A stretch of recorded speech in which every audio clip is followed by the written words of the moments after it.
As-tu déjà ressenti que le temps s'étirait à l'infini, que tes supplications semblaient ignorées, que tes espoirs tardaient à se réaliser? Si tu traverses cette épreuve, ce message est pour toi. Aujourd'hui, prépare-toi à une expérience transformative. Ce contenu se distingue de tout ce que nous avons proposé jusqu'à présent sur cette plateforme. Il s'agit d'une plongée profonde dans la sagesse chrétienne, une exploration unique, hors des sentiers battus, qui aborde un sujet universel, l'attente. Ce n'est pas une simple réflexion, mais une invitation à méditer, à intégrer et à transformer ta vision de la vie et de ta foi. Nous avons déjà partagé de nombreux enseignements tirés des Écritures pour éclairer les mystères de la foi. Cependant, ce message va plus loin. Il touche à une lutte intérieure que nous connaissons tous, l'envie que tout arrive vite, que nos prières trouvent une réponse immédiate. Pourtant, le plan de Dieu suit un rythme qui échappe souvent à notre logique. Et si cette attente, loin d'être un obstacle, était une grâce déguisée? Aujourd'hui, nous allons explorer cette vérité avec soin, en nous appuyant sur des principes spirituels pour comprendre comment le temps divin façonne nos vies. Prenons l'exemple de Lazare. Marthe et Marie, dans leur désespoir, ont imploré Jésus d'agir sans délai. Mais Jésus a patienté. Il savait que l'heure parfaite n'était pas encore venue. Quand il est arrivé, Lazare était mort depuis 4 jours. Pourtant, c'est à cet instant précis que le miracle a eu lieu. Jésus a dit, « Ne t'ai-je pas dit que, si tu crois, tu verras la gloire de Dieu » Jean 11h40. Dieu ne se trompe jamais sur le moment idéal. Il n'est jamais en retard, jamais dépassé. Mais nous peinons à lui faire confiance. Nous voulons des résultats immédiats, et l'attente nous rend nerveux. Si tu ressens cette impatience, ce message est une invitation à t'engager pleinement. Nous allons explorer des vérités inédites, détaillées, conçues pour être vécues et intégrées. Reste avec nous jusqu'au bout, car ce que tu découvriras pourrait changer ta relation avec Dieu et avec le temps. Le calendrier divin n'est pas une entrave, mais une promesse. En l'acceptant, tu trouveras une paix que rien ne peut ébranler. Commençons par le premier principe, Dieu agit toujours au moment parfait. L'attente est une épreuve discrète, un combat intérieur que nous menons tous. Nous prions, nous espérons, mais les jours passent sans signe apparent. Le doute s'installe, l'impatience grandit, et nous nous demandons, Dieu m'a-t-il oublié? Nous rêvons de voir nos prières exaucées sans délai, mais avons-nous considéré ce que signifie vraiment le temps parfait de Dieu? Le Seigneur ne retarde pas l'accomplissement de sa promesse, comme certains le pensent, il fait preuve de patience envers vous, 2 Pierre 3h9. Prenons l'histoire de Joseph. Dieu lui avait promis un avenir glorieux, mais avant cela, il a enduré la trahison, l'esclavage et la prison. Imagine sa douleur, trahi par sa famille, vendu, emprisonné pour un crime qu'il n'avait pas commis. Pourtant, ces épreuves étaient nécessaires. Sans elles, aurait-il acquis la maturité pour gouverner l'Égypte? Vous aviez médité de me faire du mal, mais Dieu l'a changé en bien, Genèse 50, 20. Ce que nous voyons comme un retard est une préparation cachée. Dieu travaille dans l'ombre, ajuste les circonstances, et parfois nous protège de bénédictions que nous ne sommes pas prêts à recevoir.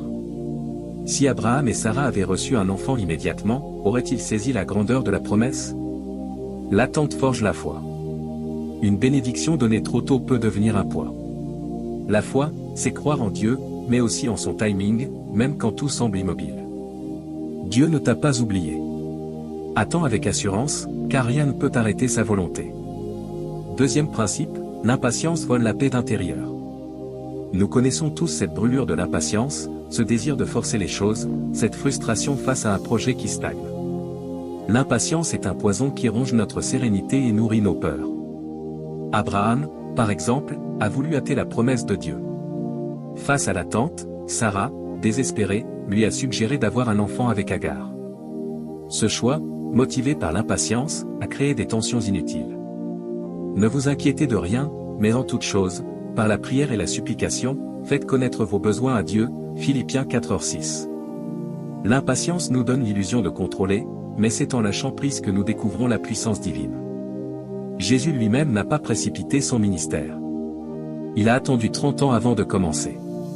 Celui qui croit ne s'agite pas, Ésaïe 28, 16. Attendre Dieu ne signifie pas rester inactif, mais persévérer dans la prière, grandir spirituellement, tout en laissant Dieu orchestrer le résultat. Combien de décisions hâtives avons-nous regrettées? La paix véritable vient quand nous embrassons chaque saison que Dieu nous donne. En choisissant la confiance plutôt que l'impatience, nous recevons une paix qui surpasse toute compréhension. Troisième principe, Dieu ferme des portes pour nous protéger. Une porte close, une opportunité manquée, un projet avorté, sur le moment, cela ressemble à un échec. Mais si c'était une protection divine?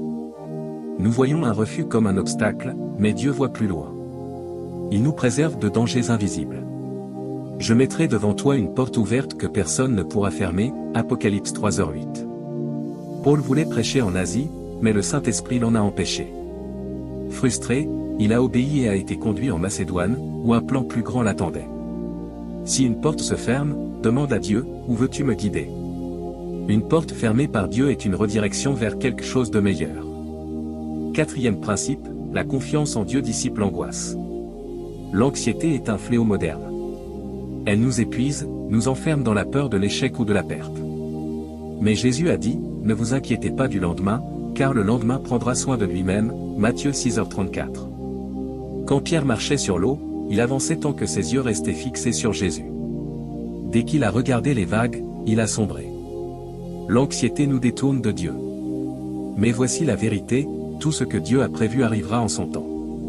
Déchargez-vous sur lui de tous vos soucis, car il prend soin de vous, 1 Pierre 5h7.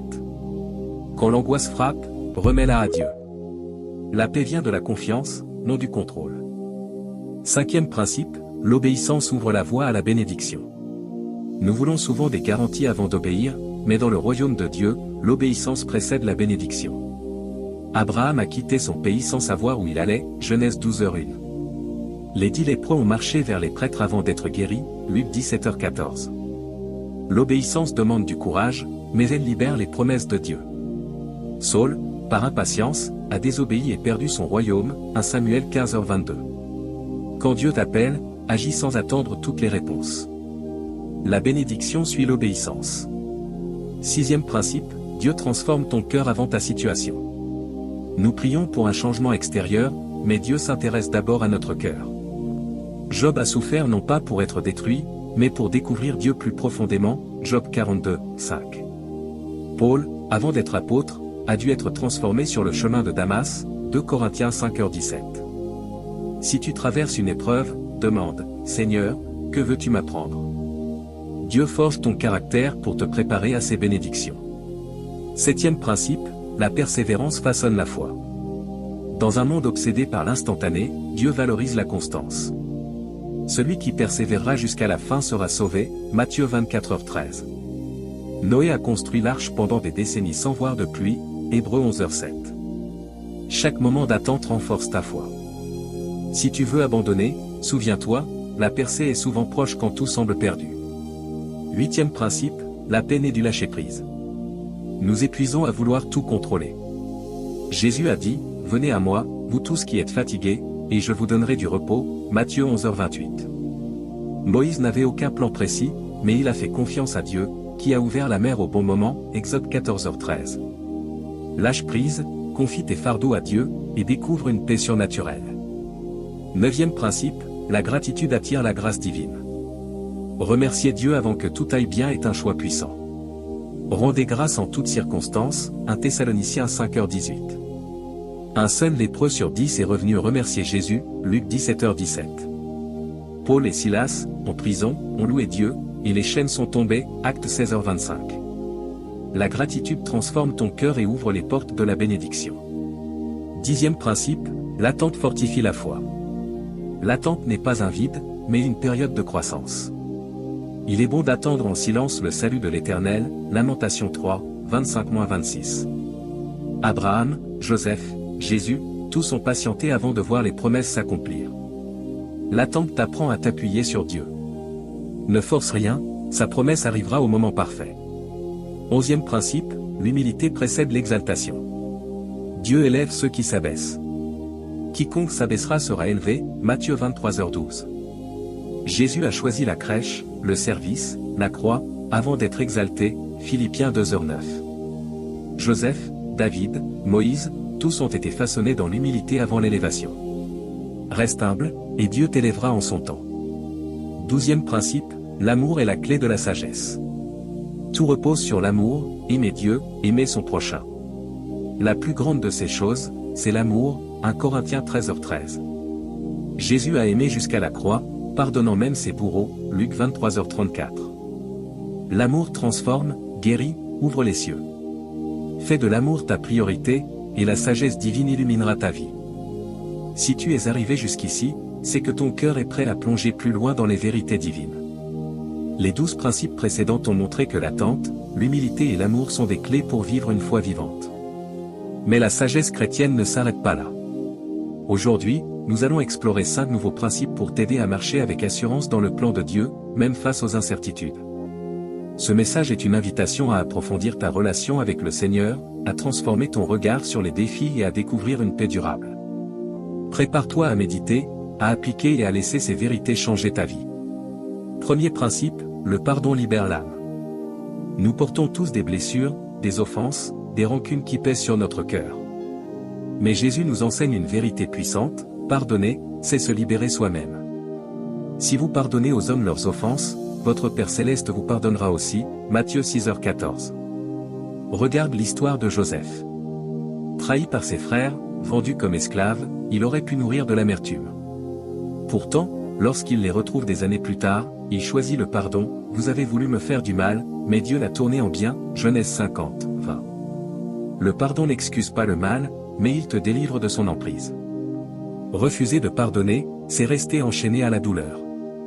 Aujourd'hui, demande à Dieu la force de lâcher prise. Pardonner, c'est ouvrir la porte à la guérison et à la paix que Dieu veut t'offrir. Deuxième principe, la prière est une ancre dans la tempête. Les épreuves peuvent nous donner l'impression d'être seuls, mais la prière nous relie à Dieu.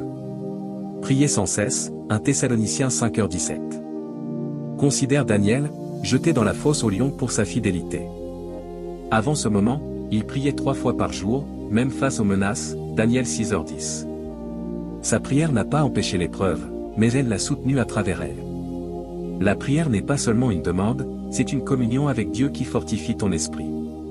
Quand tout semble s'effondrer, la prière te rappelle que Dieu est présent, qu'il écoute, qu'il agit. Prends un moment chaque jour pour t'arrêter, parler à Dieu, et écouter sa voix. C'est dans ce dialogue que tu trouveras la force de traverser n'importe quelle tempête. Troisième principe, la générosité reflète le cœur de Dieu. Nous vivons dans un monde qui valorise l'accumulation, mais Dieu nous appelle à donner. Il y a plus de bonheur à donner qu'à recevoir, Acte 20h35. Pense à la veuve dans l'Évangile, qui a offert ses 2 petites pièces, tout ce qu'elle possédait, Marc 12, 42-44.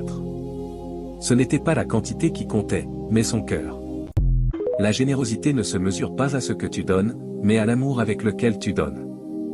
Donner, c'est imiter la nature de Dieu, qui a tout donné pour nous. Cela peut être ton temps, ton écoute, tes ressources. Quand tu donnes sans attendre en retour, tu ouvres la porte à la provision divine. Dieu honore un cœur généreux, et il pourvoit toujours à ceux qui s'aiment dans l'amour. Quatrième principe, l'espoir est une arme contre le désespoir. Les moments sombres peuvent nous faire perdre de vue la promesse de Dieu.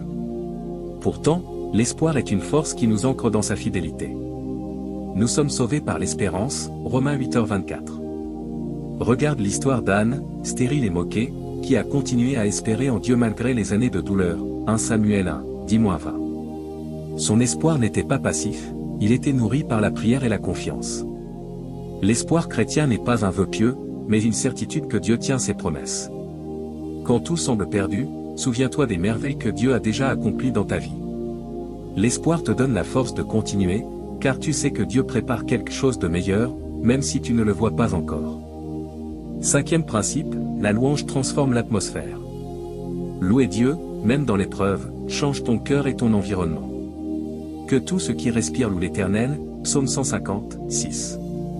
Paul et Silas, enchaînés en prison, ont choisi de chanter des louanges. Leur louange a déclenché un miracle, les portes se sont ouvertes, les chaînes sont tombées, Acte 16, 25-26. La louange n'est pas une réaction à la victoire, mais une arme pour la provoquer. Quand tu loues Dieu, tu proclames sa souveraineté sur tes circonstances. Et c'est ceci, dans un moment difficile, prends une pause pour louer Dieu. Remercie-le pour sa bonté, sa puissance, sa fidélité. Tu verras comment ton cœur s'apaise et comment l'atmosphère autour de toi change. Ces 5 principes, pardon, prière, générosité, espoir, louange, sont des piliers pour marcher dans la sagesse chrétienne. Ils ne sont pas de simples idées, mais des pratiques à vivre chaque jour. Peut-être traverses-tu une période où le pardon semble impossible, où la prière te semble vaine, où l'espoir vacille. Souviens-toi, Dieu voit chaque pas que tu fais vers lui. Approchez-vous de Dieu, et il s'approchera de vous, Jacques 4:8. Ces vérités sont des clés pour avancer dans la foi, pour transformer ton cœur et pour voir la main de Dieu agir. Si ce message t'a touché, c'est que Dieu t'a guidé ici pour une raison. Ces principes ne sont pas des idées abstraites, mais des vérités à vivre. Peut-être traverses-tu une attente, une épreuve, ou un doute. Souviens-toi, le temps de Dieu est parfait, ses voies sont justes, son amour est inépuisable. Confie-toi en l'Éternel de tout ton cœur, et il aplanira tes sentiers, Proverbe 3, 5-6. Réfléchis, quel principe peux-tu appliquer dès aujourd'hui? Si ce message t'a inspiré, partage-le avec ceux qui ont besoin d'encouragement. Laisse un commentaire pour témoigner de ce que Dieu fait dans ta vie. Abonne-toi pour continuer à grandir dans la foi. Que la paix de Dieu t'accompagne toujours.